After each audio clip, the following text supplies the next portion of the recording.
Stay tuned next for a CNN special report with Aaron Brown and Jeff Greenfield. This is now Aaron Brown's permanent time spot following this program every night.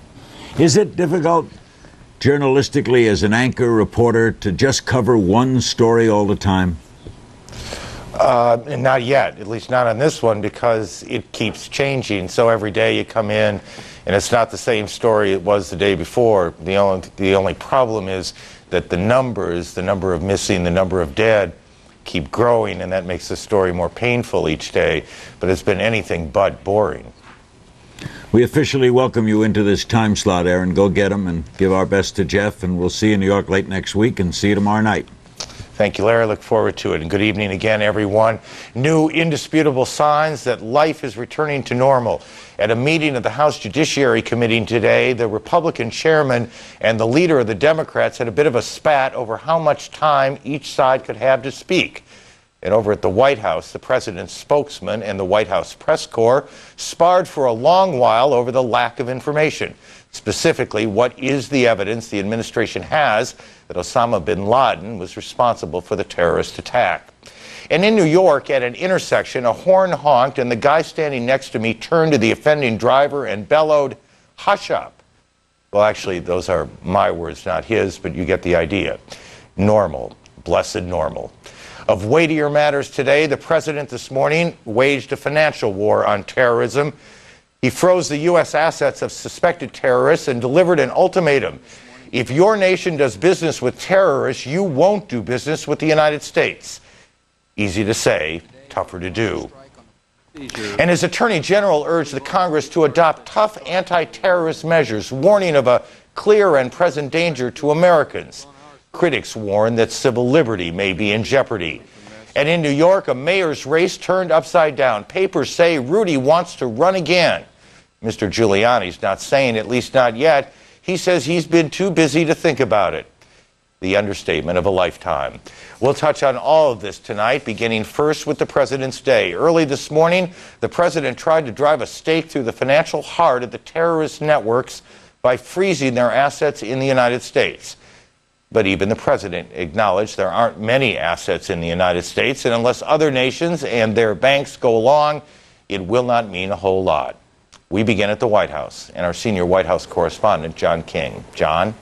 Well, Aaron, and the challenge of selling that plan to countries around the world, banking systems around the world, now falls to the Treasury Secretary, Paul O'Neill. He will be on a conference call first thing in the morning with leaders of the other G7 countries and the Secretary of State, Colin Powell. His task, convincing moderate Arab nations, especially Saudi Arabia, to tighten the financial noose on terrorism. Still, the president, as he celebrated this announcement in the Rose Garden today, called it the first strike in the war on terrorism. His weapon in the first round, a ballpoint pen. The first target in the war on terrorism is money. Today, we have launched a strike on the financial foundation of the global terror network.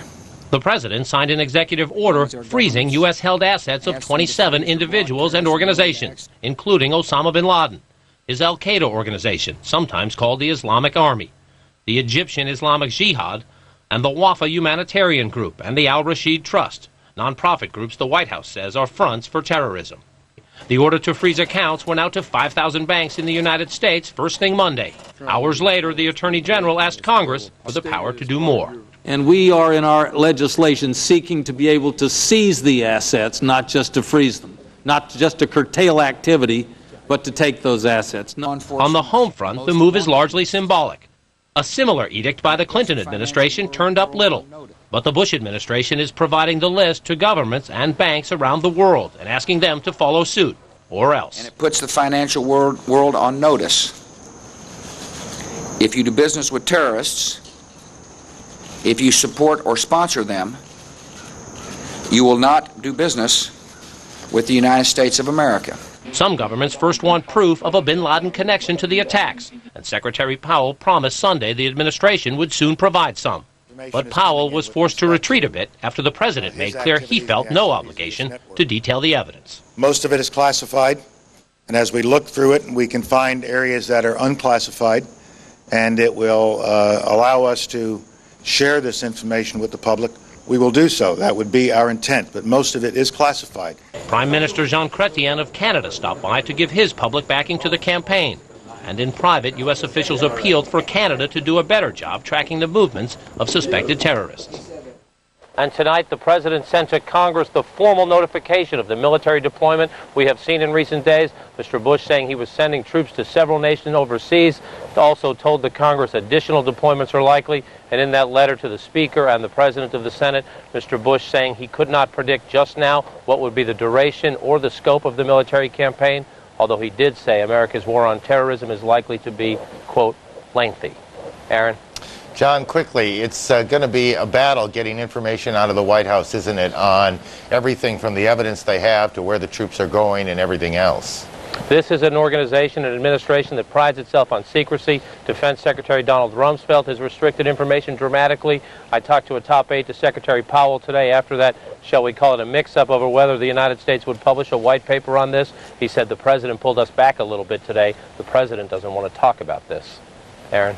John, thanks. Our senior White House correspondent, John King, tonight. This isn't the first time, as John mentioned, that the United States has announced it will freeze or try and seize the assets of people and countries it considers terrorists. Far from it. When those so-called Iranian students took hostages at the American embassy in Tehran, stopping the money was one of the few concrete actions President Jimmy Carter could accomplish. Today, just a bit over $23 million in Iranian assets still remain blocked, mostly in diplomatic property. After the Gulf War a decade ago, the United States froze Iraqi assets. Right now, there's a great deal of Iraqi money still under United States control. Well over $2 billion, in fact, which includes more than $500 million of Iraqi assets blocked in foreign branches of American banks. But it's far different and far less successful accounting when it comes to individual terrorists or terrorist groups. According to the most recent study, a study we've relied on in reporting these figures, the last time the U.S. blocked the assets of a terrorist group was 1995. President Clinton signed an order blocking assets of the radical Palestinian organizations Hamas and the Palestinian Islamic Jihad. How much money did the Americans find? At the end of last year, a total of $17,000 was blocked in a single bank account in the United States. These numbers, incidentally, and a great deal more information come to us from a report delivered to Congress on terrorism. The delivery date? September 10th, a day before the awful disasters in New York and in Washington.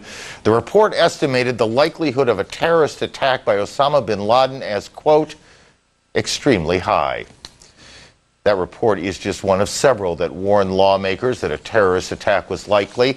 With the clarity of hindsight, we can say most politicians did not seem to take those warnings seriously enough.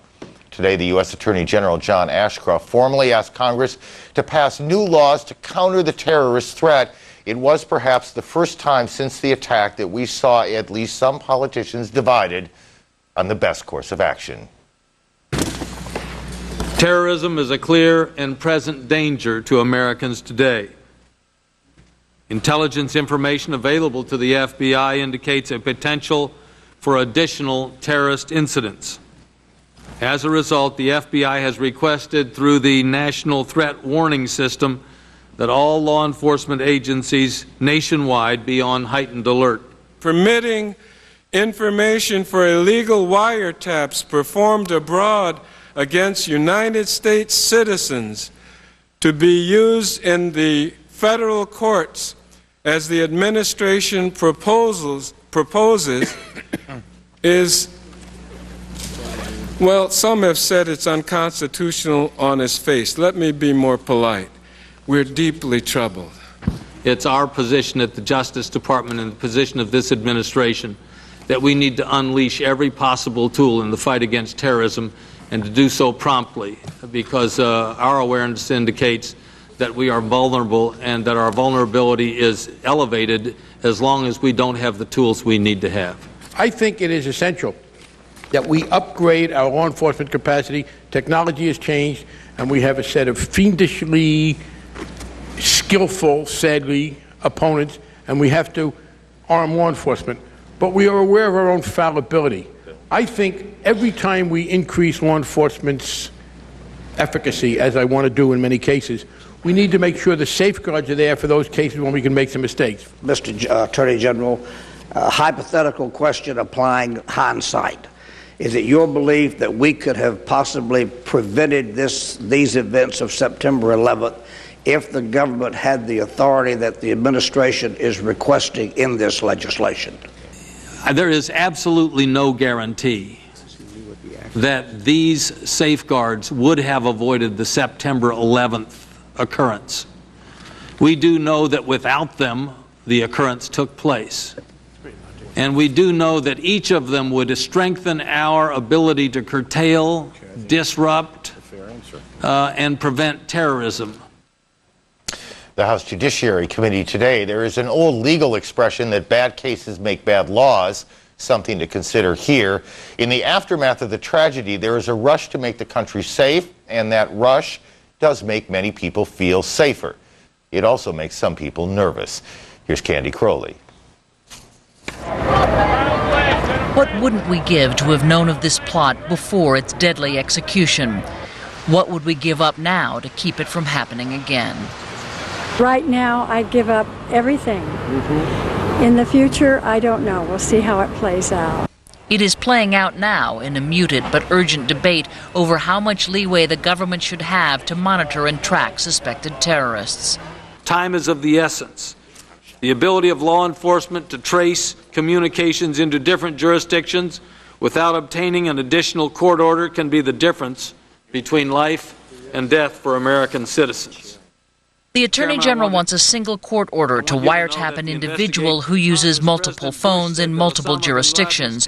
Current law focuses on phone numbers and requires separate court orders for different jurisdictions.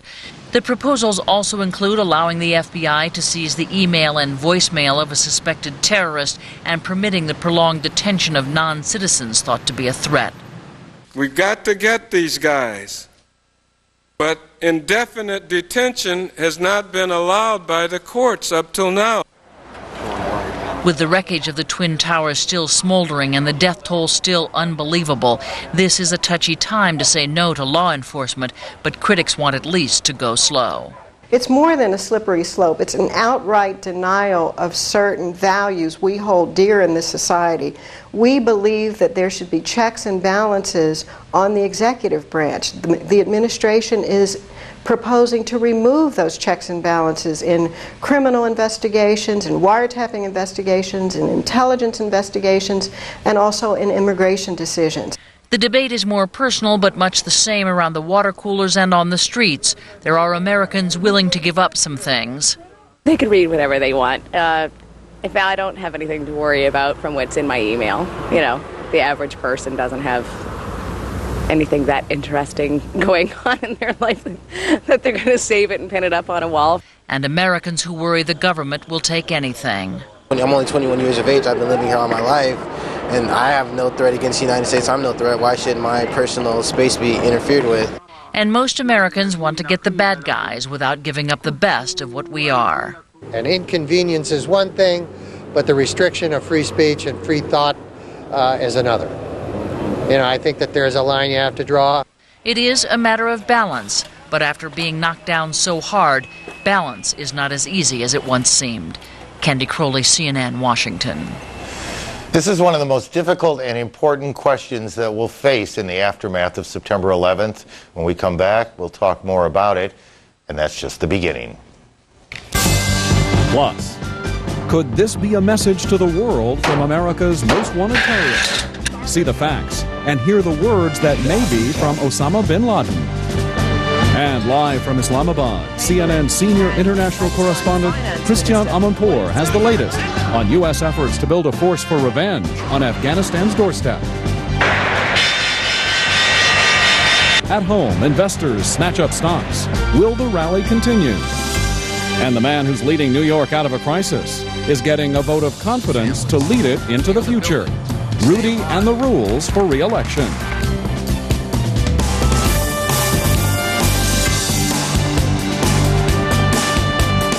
I've been your doctor for 30 years. You still hate the thermometer. Okay, you drink lots of fluids. Take it easy for a day or two. And we need to balance your portfolio. Here's a few long-term bonds I find attractive. Wouldn't it be great if the person you trust most was your broker? Let's look at your current allocation. At Schwab, we give advice that's objective, uncomplicated, and not driven by commission. Call 1-800-7-SCHWAB to set up a consultation to check the health of your portfolio. And lay off the junk bonds. The American way of life is energy in motion. Energy powers our lives and fuels the technologies that make America go. Williams is proud to help deliver that energy through more miles of pipeline than the interstate highway system, including a fifth of the nation's natural gas. At Williams, our way of life is leading energy solutions.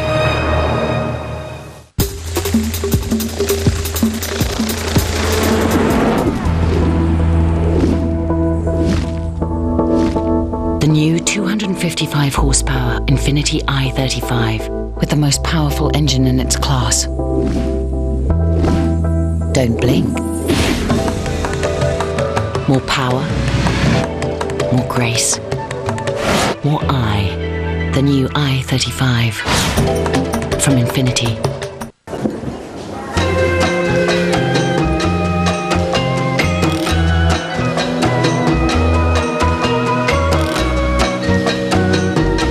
This is Gordon. He is an actor in a clam suit. Gordon is quite content with his job here today. And why not? He's paid rather handsomely and need only swim merrily about. Swim, Gordon, swim. But could he not do better? What about Shakespeare or a miniseries? No, he has instead settled for this. Now, what does he have to do with you or your job? Only this. Are you truly happy as a clam? Or are you, like Gordon, just a person in a happy clam outfit? Post your resume now. Monster.com. You the monster. As we've been telling you, some Americans seem to be willing to give up some of their own rights to feel safe, and perhaps the rights of others as well. A survey of New Yorkers polled by Siena College found that a third, 1 in 3, favor internment for those who authorities identify as being, quote, sympathetic to terrorist causes. You can see how this current mood might make many people nervous. What, after all, does sympathetic to terrorist causes mean? More now on civil liberties and the law. We're joined by CNN legal affairs analyst Roger Kosick and Representative Zoe Lofgren, a California Democrat. Welcome to both of you. Representative Lofgren, let me start with you. Of this list of laws the Attorney General brought to the Judiciary Committee, what makes you nervous? Well, there are some of the proposals that are absolutely fine, and a number of them that have problems, that have constitutional problems, and some of them that have serious problems. I think the good news is that the committee, on a nonpartisan basis, not just a bipartisan basis, wants to get this right. We know that if we lose the Constitution, if we lose the Bill of Rights, then the terrorists really will have won. And so it's our obligation to fight the terrorists in a way that also protects and defends the Constitution, and we can do that. Focus in on, if you will, please, on those parts of the proposal that you think need to be changed, that go too far, however you want to frame it, that are making you and many of your colleagues, or a number of your colleagues, uncomfortable. Well, I think some of the biggest issues have to do with the habeas corpus provisions, where there would essentially be limitless incarceration for people who are accused of doing terrorist or being associated with terrorism. You can't do that under the Constitution. But it's clear to us from our initial conversations today with the administration and Democrats and Republicans that there are ways to fix this so that it is constitutional, and we're going to do that. Some of the wiretap issues need to be refined. You can have a wiretap and you can have a search with a warrant. That's consistent with the Fourth Amendment. But we need to make sure that the particularity provisions articulated in the Fourth Amendment are honored, and I think we can do that as well. Roger, I heard the words today, indefinite detention. I understand what both those words mean, but I'm not sure how they're applied here. Does that mean detaining someone without ever bringing them before a judge? No, I don't think it's the way it's being proposed. I think what it means is that there would be a series of detainments, if you will, that there would be a period of time for the initial detainment, and then the Attorney General or his representatives, the United States Attorney's Office, would go before the judge and explain why this person should and needs to be detained.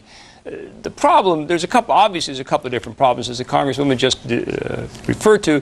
There's the habeas corpus issue that you just can't keep people in jail, the great writ of this country, which is that you just can't keep people in jail without bringing charges against them. The second issue is that in a time like this, judges, like everybody else, are under great pressure to give in to law enforcement, and perhaps the notion that we're going to rely on judges to be as neutral and detached as they might be under different circumstances may be difficult. And I think those are the problems that the Congresswoman is referring to, at least in this particular issue, Aaron. And Roger, just one other point here. I heard the phrase prevention first a lot today. That's a tricky one in the law, isn't it?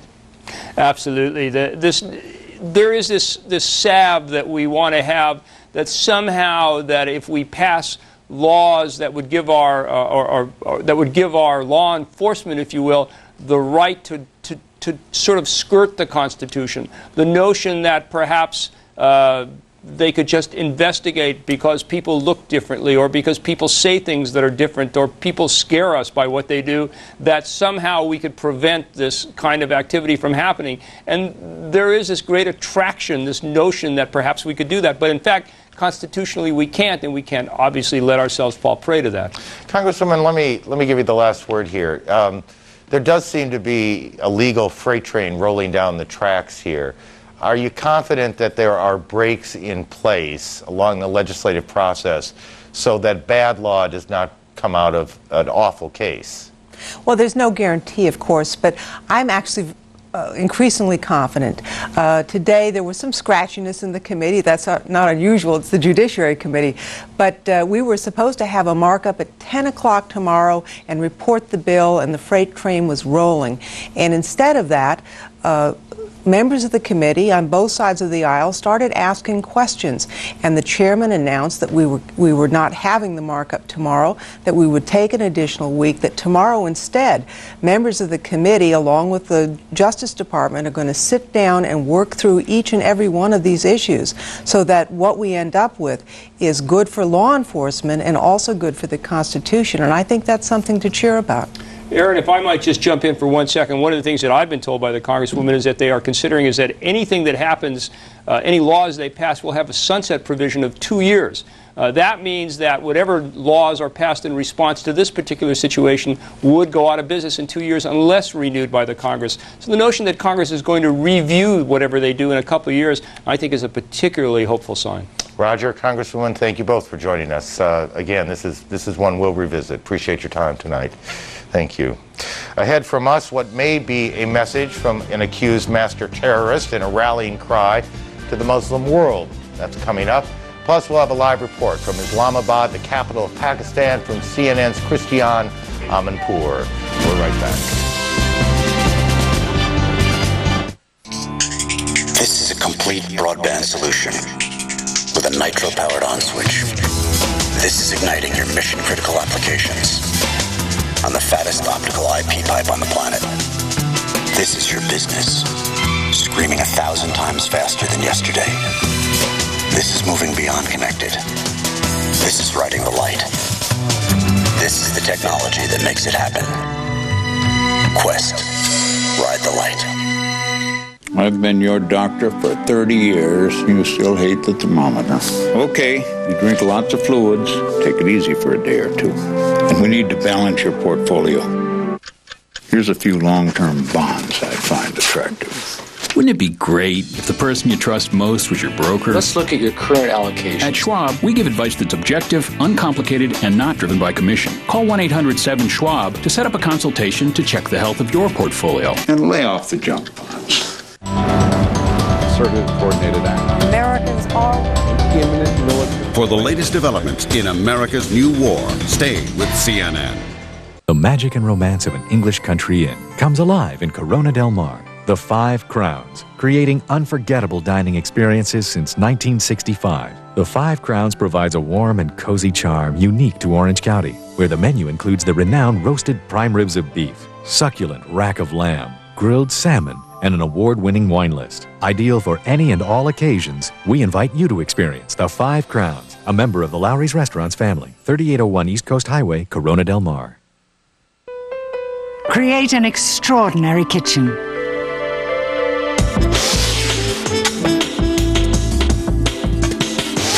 Discover Viking at Pacific Sales. Viking and Pacific Sales. Let your imagination run wild. Pacific Sales Kitchen and Bath Centers throughout Southern California. This is CNN.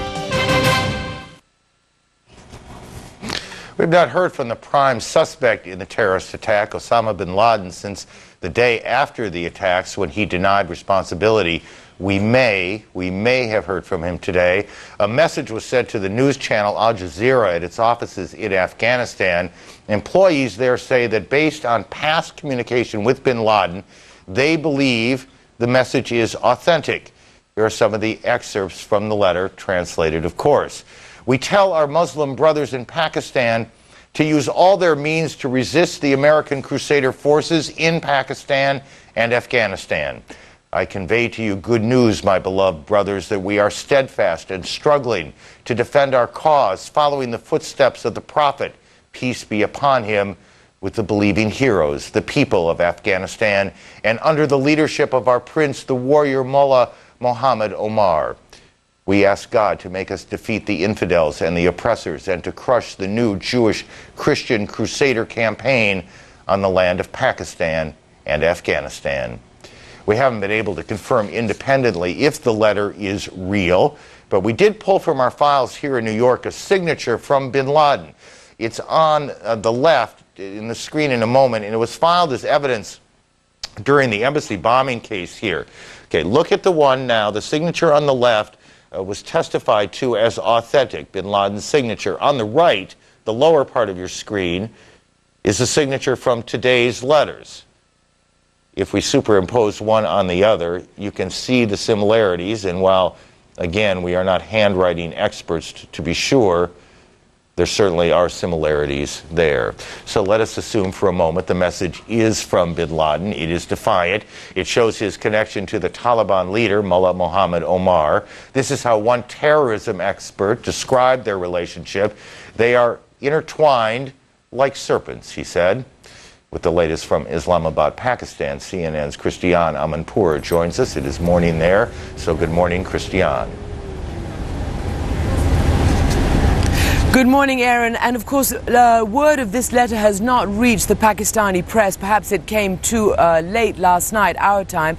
But certainly Pakistani officials are very concerned if this is a genuine letter, because it directly appeals to those elements of Pakistani society who oppose this country's decision to stand with the United States. It clearly is, according to analysts here, sort of the first shot in the battle for the hearts and minds of those religious people here who may want to cause trouble if there is any kind of Pakistan-US military alliance. And certainly Pakistani officials are concerned about that, if indeed they believe that this is the genuine article. Now, on other matters, as the United States President George Bush talked about this global campaign to shut down the terrorist finances, there is a delegation from the European Union. He talked about using all sorts of global institutions, and they're coming here today. That may be on their agenda as they talk to the government of Pakistan. And also the United States has given Pakistan a much-needed economic shot in the arm, provided them some relief by yesterday agreeing to reschedule some of Pakistan's very heavy debt to the United States, Aaron. A couple things, Christian.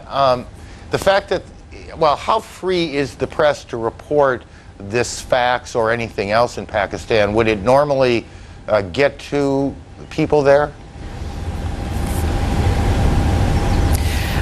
It would normally, if indeed it gets faxed to the press here. Now, what we understand from the way this message got out is that it went straight to the Al Jazeera reporters in Afghanistan and then to their headquarters in Qatar in the Persian Gulf region. And then it was broadcast to basically the international news agencies.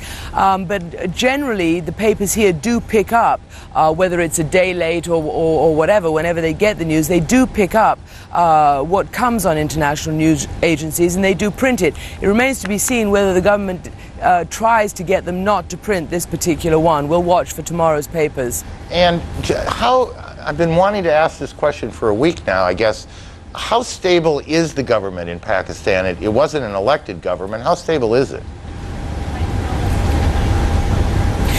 Well, to address both points, it wasn't an elected government, but you'd be surprised by how much support this government has, particularly now. I've been talking to some political party leaders who clearly have their own political agendas at heart, and even they have said Musharraf is the man for the moment.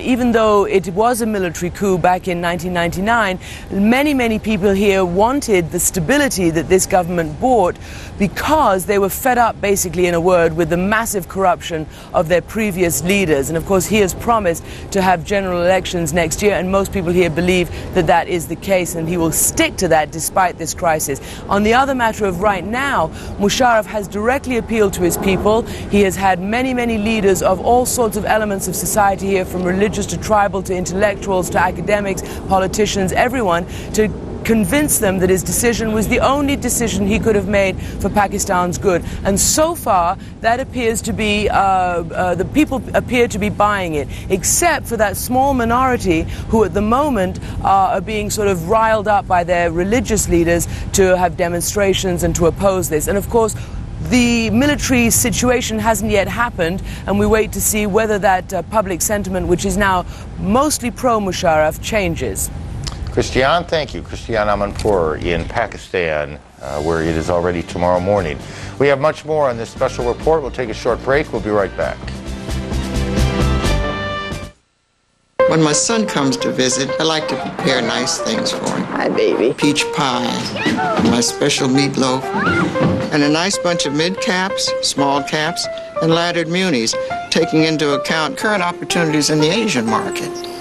No utilities? Wouldn't it be great if the person you trust most was your broker? The rate of return. At a Schwab Planning Workshop, we give advice that's objective, uncomplicated, and not driven by commission. Are you concerned about estate taxes? To sign up for a workshop, call 1-800-9-SCHWAB. I am an American. I am an American. I am an American. I am an American. I am an American. I am an American. I am American. I am an American. I'm an American. I'm an American. I am American. I am an American. I'm an American. I am an American. I am an American.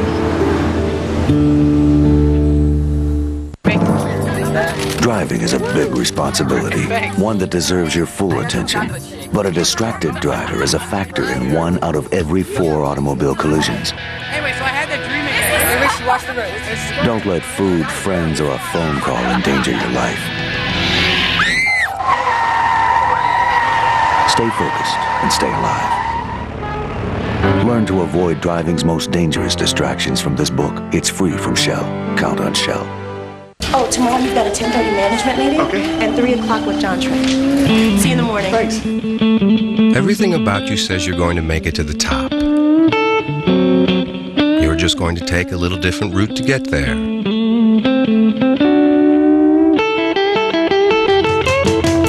It's not about when, it's about how. Acura certified pre-owned vehicles. You know where you're going. The U.S. prepares for war as Americans brace for an uncertain future. Israel's Foreign Minister Shimon Peres, plus Senators Tim Hutchinson, Sam Brownback, and Barbara Boxer. Tonight, 12 a.m. Eastern on Larry King Live.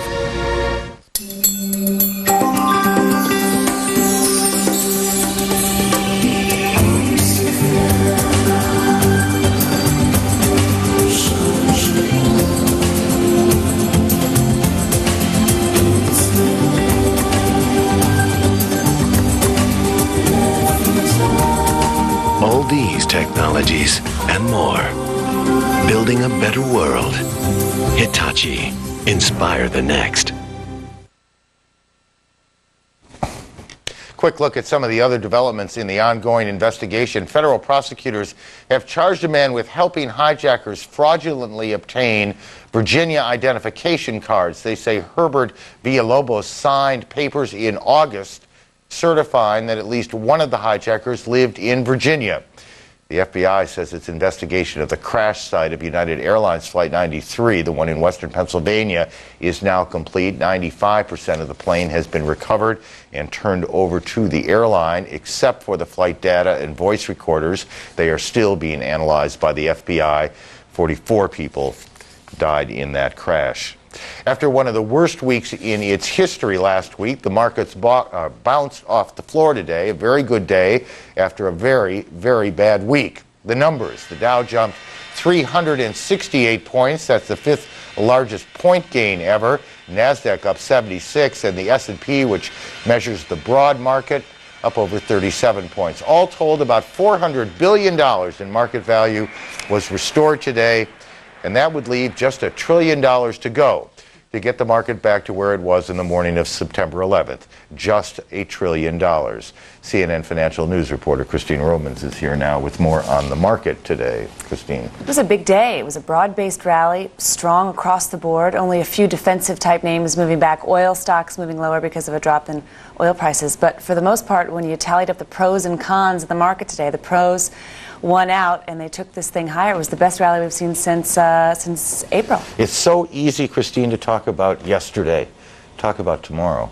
Well, that's the big question. Is there going to be follow-through? That's what everyone wants to know. There were some big Wall Street strategists out there today saying, stand up, buy stocks. Now's the time. Even if stocks go lower, you're going to be happier in 5 years or 10 years that you were buying stocks now at these levels. That's easy to say when people have been trying to so-called pick the bottom in the stock market for some time now and been burned all the way down. So you got to watch for the follow-through. That's key. Did the market's action, I don't want to sound like I actually know what I'm talking about here, but did the market's action tell us anything about tomorrow? It didn't finish at its top. Does that mean anything? It didn't finish at its top, but it held on pretty well. The S&P 500 closed above the 1,000 mark, barely, by about 3 points or something, but that's important to watch. We're going to get some more indicators. We're going to get consumer confidence numbers and chain store sales that are going to give us a good read if consumers stayed at home and were watching television and weren't out spending. We've heard from Walmart that their sales are on track. That's important because that's a good gauge of the consumer. We want to see the consumer staying in there, but Walmart was selling things like food and flags and ribbon. We want to see that broaden out. We want to see the consumer still strong. That's 2/3 of the economy, consumer spending. Just 20 seconds after the bell, AOL, Time Warner, the parent company of CNN, announced that it was going to miss its mark. Wall Street factored that in, do we? Stock was trading lower by about $1.50 in after-hours trading. We'll watch it to see if it gets some downside. Remember, these stocks have come down considerably, so we have to wonder if the worst of third quarter is already factored into some of these names. Christine, thank you. Christine Romans covering the market today. Other numbers here, and they're not very pleasant. The number of people missing in the World Trade Center disaster increased again today. The number now stands at 6,453, 120 more than yesterday. Workers at the disaster site have recovered the bodies of 276 people. 206 of those have been identified. The statistics are one way to get a handle on this terrible story. One way, not the only way. The pictures themselves, perhaps, even more powerful. And today, CNN's Gary Tuchman got a look at the very center of the devastation. Actually, when I flew over it, I wondered about that, literally a hole in the center. It looks like, Aaron, that a meteorite came from the sky and blasted the earth. It is one of the most incredible sights. It's the second time I've been there. It took me aback when I was there the day after.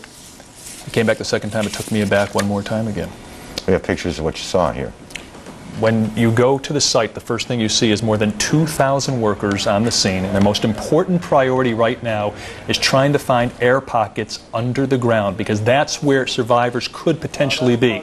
They tell us, and this surprised me, that there are literally hundreds of these air pockets. Some are as big as a room. Others are very tiny. They bring dogs down there, they bring cameras down there, and then when it's deemed safe, people go down there to look to see if they could find anybody. It's been 2 weeks now, 2 full weeks, and do they expect, or are they just living on hope and prayer here? There is no evidence whatsoever there are any survivors down there. They haven't seen anything or heard anything. But they do believe it's still a possibility, and that's why they're trying. What you're looking at right here is a stairwell. And unfortunately, today, this is where they found many bodies. Imagine the confusion in that stairwell. The day this happened, people were trying to run down, firefighters were trying to run up, and what they have found are bodies of civilians and firefighters in that stairwell. And it's just an overwhelming scene. It's just so hard to believe. One other thing, Aaron, I want to tell you about. We've seen things that just don't make sense. This is in World Trade Center Tower number 5. It's a donut shop. The donut shop is heavily damaged, but inside the donut shop, we still see the donuts sitting on the baker's rack, looking like they're ready for sale. The building around it is heavily damaged, that is unbelievable. And the donuts just sit there. It's just very hard to look at all of this. I mean, I'm a Midwesterner and lived around a lot of tornadoes, and tornadoes would do erratic and crazy things, and sometimes you see things like that. But that is striking. I'm a Midwesterner too. I remember being in the basement for tornado warnings, seeing the damage it did, and that's kind of what it looked like. Thank you, Gary. Gary Tuchman joins us tonight. Thank you. Lower Manhattan, of course, best known as a financial community, but over the past decade or so, it's also become a neighborhood where New Yorkers have come to live, raise their families. Most of those people still struggling to get back into their homes tonight, almost 2 full weeks after the disaster. With more on this part of the extraordinary cleanup, CNN's Beth Nissen. Damon Gersh is busy. He's the president of Maxon's Restorations, the largest disaster cleanup company in Manhattan.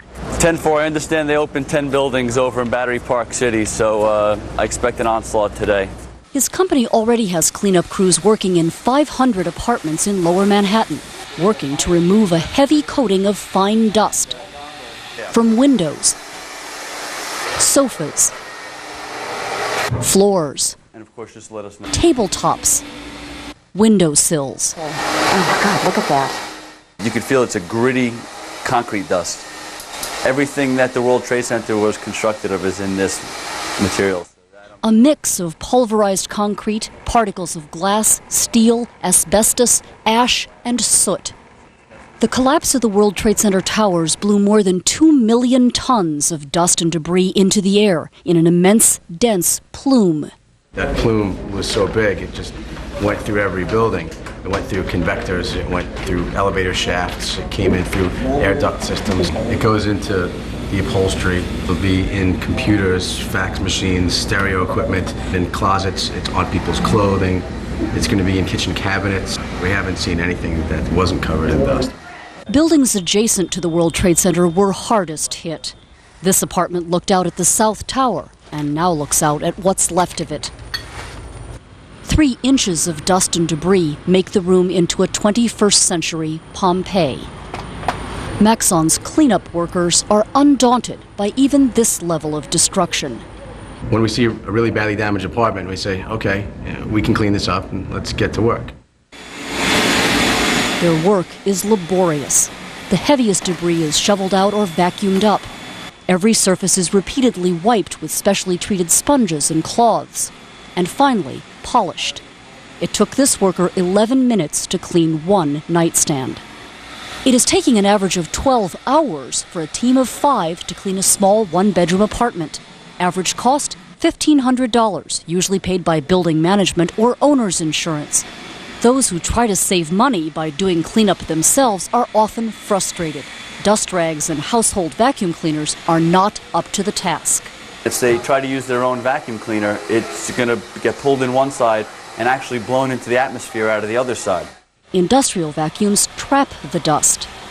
The dust is settled thickly even in apartments like this one, several blocks from the World Trade Center. Hard surfaces can be scrubbed. Many cloth items, stuffed toys, pillows, mattresses, are so permeated by dust they must be thrown away. Still, most residents are determined to get the job done, and soon. I want to come back. I want to be in my neighborhood. I want to be with my neighbors. We want to make them comfortable again. I mean, there's no place like home, so that's where people want to be. We want to give that back to them. That's a huge job.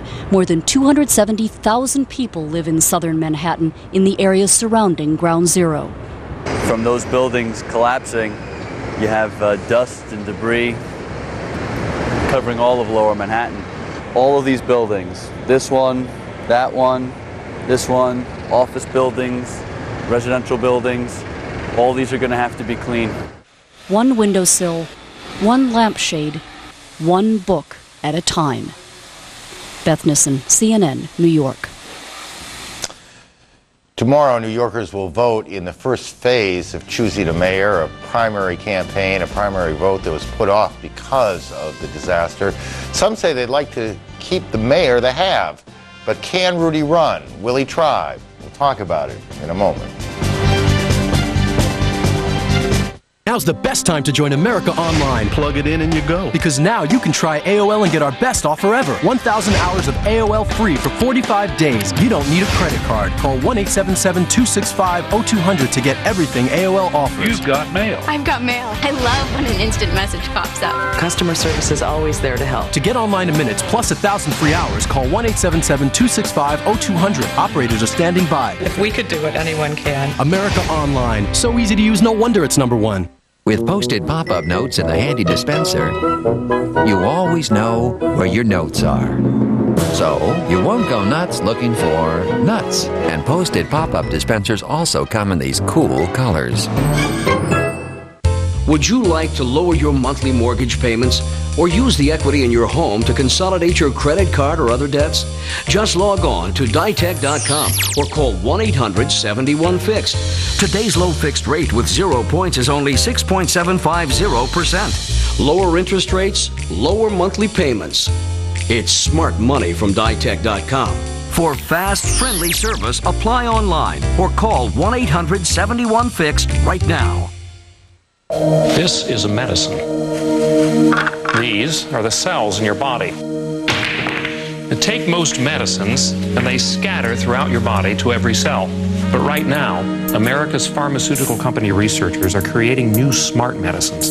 They can ignore healthy cells and go straight to the disease to fight illnesses like leukemia, arthritis, and heart disease. Soon, there will be a lot more of these smart medicines.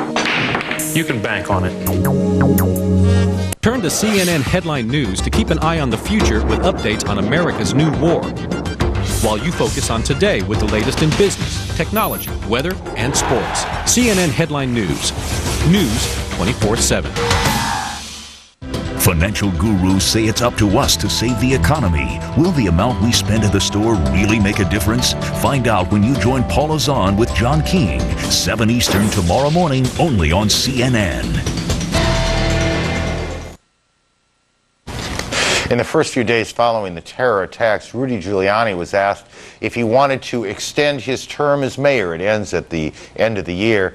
He laughed. He did not laugh today at a press conference filled with persistent reporters. New York's mayor is now clearly thinking about him. His friends want him to do it. Many in his wounded city do as well. Today, the mayor was keeping his plans to himself. It is true that I have a future. I don't know what it is yet, and therefore I don't have an announcement about it.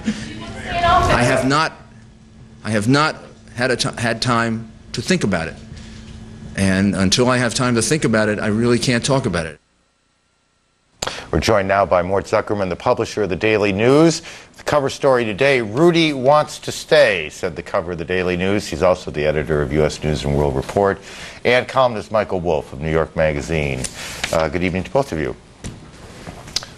Any doubt in your mind that Rudy wants to stay? We all call him Rudy. The mayor wants to stay? Not in the slightest. I think if there is a way that he can become mayor for the third term, that's exactly what he wants to do.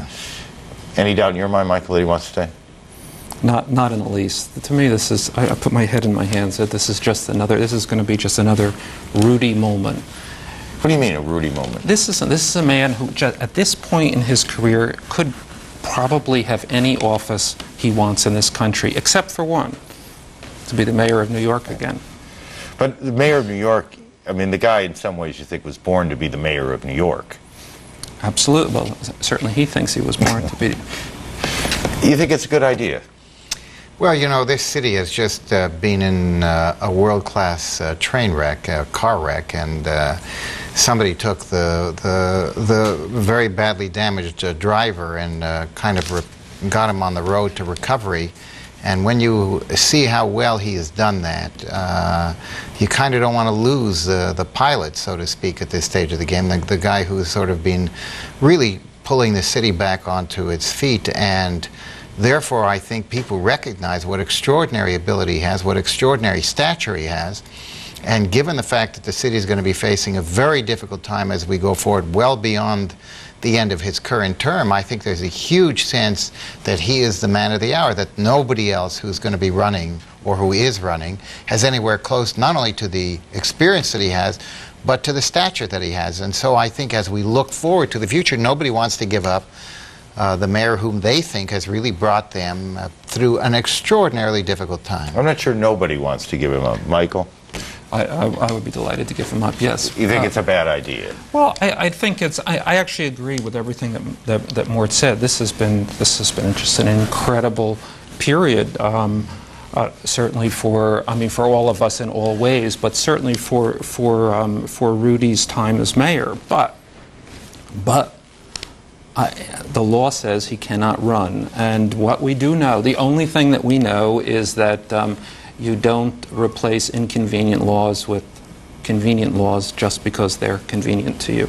He can't do it. Twice, I believe, the city has voted for term limits, right?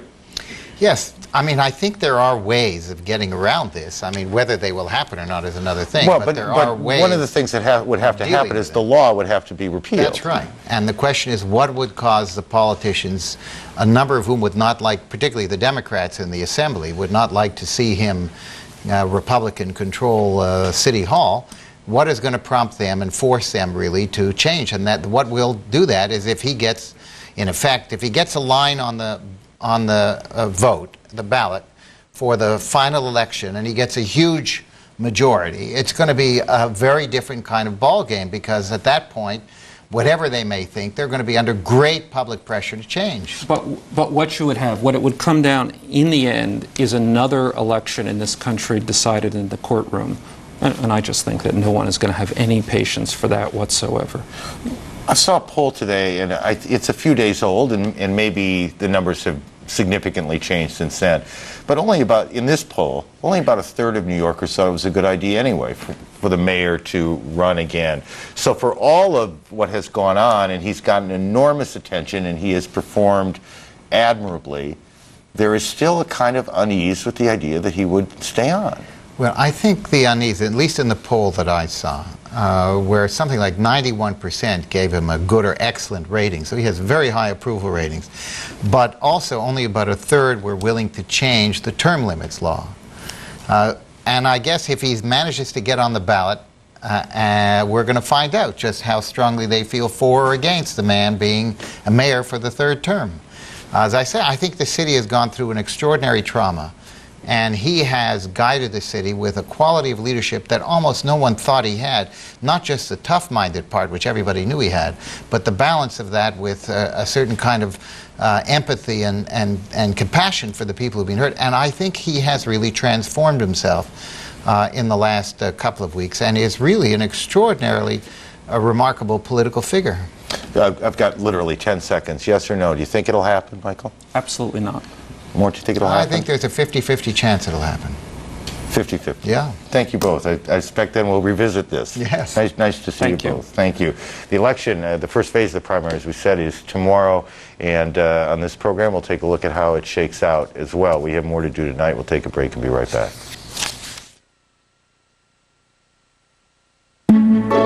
Buying or selling a home?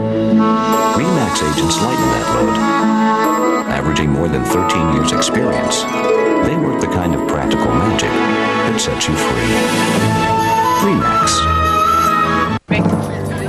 Driving is a big responsibility, one that deserves your full attention. But a distracted driver is a factor in 1 out of every 4 automobile collisions. Anyway, so I had that dream. Maybe we should watch the road. Don't let food, friends, or a phone call endanger your life. Stay focused and stay alive. Learn to avoid driving's most dangerous distractions from this book. It's free from Shell. Count on Shell. It's easy to take electricity for granted. A lot of us aren't even sure where it comes from. So we're sometimes surprised to learn that over half of the electricity we use comes from coal. Mrs. Windler! And thanks to a $50 billion investment in clean coal technologies by America's electric utilities that use coal, it's getting cleaner every day, helping us protect something we can't take for granted: our environment.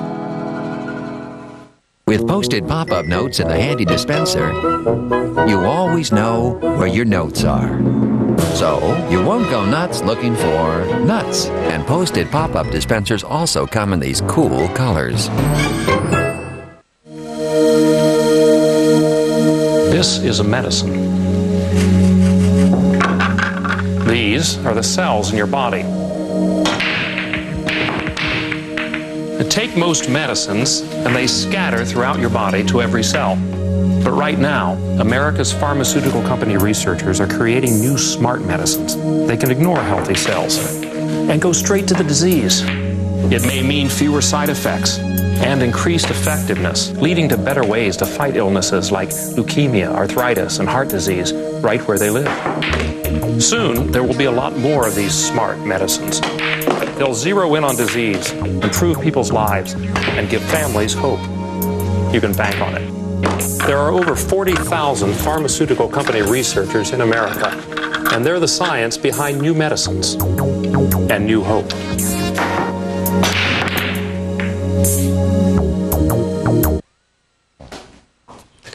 One more note for this hour. We came across this item this afternoon. The House of Representatives has established a subcommittee on Homeland Defense, and among the members named to that committee, a California Democrat, Gary Condit. And you thought you'd never hear his name again. CNN's coverage of America's new war continues after this break.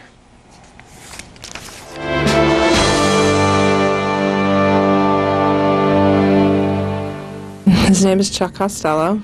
He's an elevator constructor. They were very nearby. I guess they saw the first plane hit, and he just said, I can't just sit here and do nothing, and he just ran into the first building at 9 o'clock. I know he was in that building for almost an hour and a half, and I'm sure he must have gotten people out because it's just the kind of person he was. He was literally the type of person that did good deeds for people like all the time, and he would never take credit for them, like never. He started coaching soccer when Teresa was a little girl. And they're the Old Bridge Breezers, and all those girls love and miss him too. I'm hoping that somebody that he might have helped get out of the building would recognize him and say, that's the guy that helped me out of the building.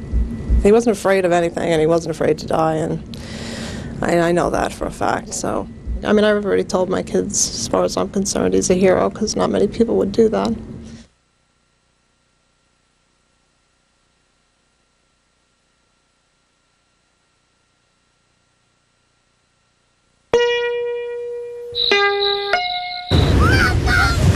Point.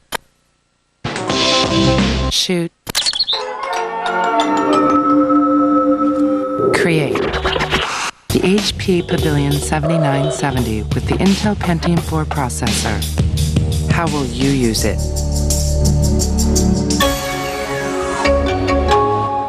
Save up to $250 by mail on the HP Digital Photography Studio.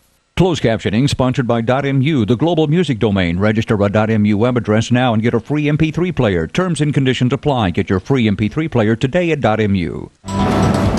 Keeping track of him on those terrorist cells. For the latest developments in America's new war, stay with CNN. Kyocera Media, FKM Copier Products. One smart partnership for reliable, cost-effective document solutions. Kyocera Media, the most productive and versatile lineup of both digital copiers and printers. Supported by FKM Copier Products, a strong local company with experienced people who understand connected digital technology. Kyocera Media and FKM Copier Products. One smart decision. Everybody's talking about the Great Park. I know, but there's so much conflicting information. Well, the mayor of Irvine says it can all be done without taxpayer dollars.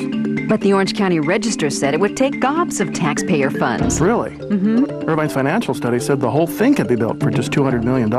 But the Orange County Taxpayers Association says it's more like $1.6 billion. So who do you believe? All I know is we need a lot more information.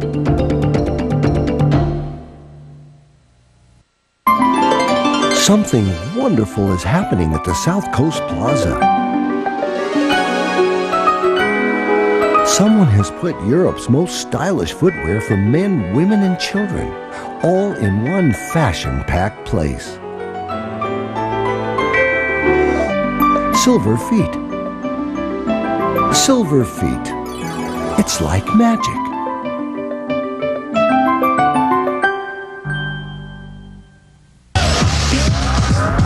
It's more important than ever that pedestrians be cautious when crossing the street, because drivers are more distracted than ever.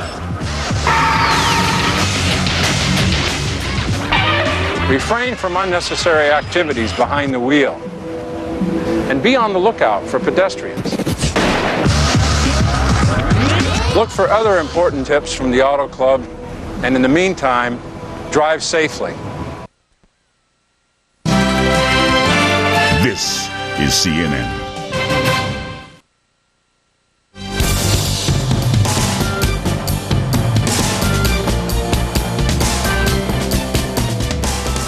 We begin this hour of CNN's coverage of America's new war with a look at the day's developments. Big gains on Wall Street today after the worst week in nearly 70 years. Today, the fifth biggest one-day point gain for the Dow, up 368 points, closing at 8603. NASDAQ up nearly 76 points.